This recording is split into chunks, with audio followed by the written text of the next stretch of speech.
i-share ko. Siyempre po, after po namin practice, hindi pa naman po din natatapos yung trabaho ng pagiging isang worship leader. Kasi, magpe-prepare pa kami ng skill namin for today.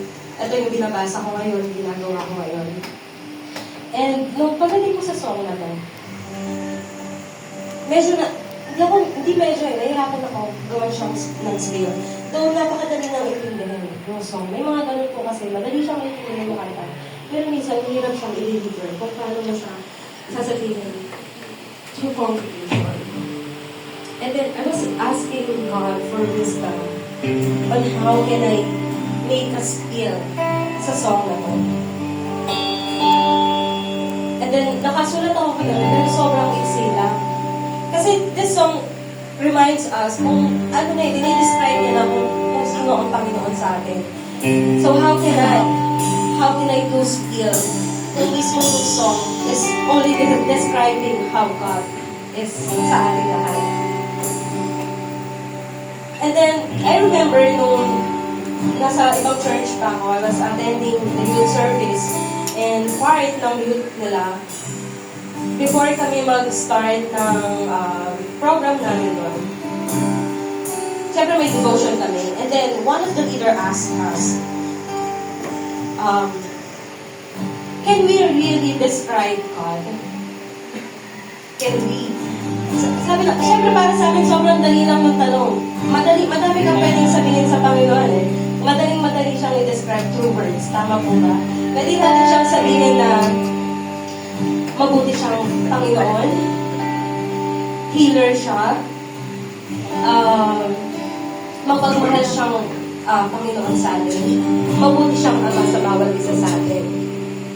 So, nung ginagawa ko yun, ang sabi ng leader na yun, si God daw is indescribable. Kasi, there are many things na hindi natin maunawaan na ginagawa niya, which is true. So, yun yung sinunod ko kagabi, pero kanina umaga, I was asking wisdom again kasi I was not satisfied. Yun sa sasabihin ko. And this is what God told me this morning. Yes, we can describe God in every word na pwede natin sabihin. Tulad nga po nung sinabi ko kanina, He is amazing God, God of healer, a loving Father, and marami pang iba. Pero nung sabi ng Lord, but we really cannot explain who He is. Tama po. Hindi natin mapapaliwanag out of a billions of people in the world. Paano niya nasasagot at naririnig lahat ng panalangin ng bawat isa sa atin. At tinutugon niya yon isa-isa. Nag-iisa lang naman po siya. Paano niya nagagawang madali ang isang sitwasyon kung minsan tayo mas mahirap pa sa atin yung sitwasyon? Paano niya napapagaan sa atin? Or paano niya tayo napapakalma sa gitna ng storm ng buhay natin? Hindi natin yun ma-explain dahil siya ang Panginoon na siya lang ang makakagawa nun para sa atin. Hindi rin natin ma-explain kung gaano kalawak ang pagmamahal ng Panginoon sa ating lahat. Alam lang natin, mahal niya tayo ng buong puso niya, ng buong pagiging Diyos niya. Pero hindi natin kayang i-explain kung gaano yun kalawak at kung gaano yun kalaki.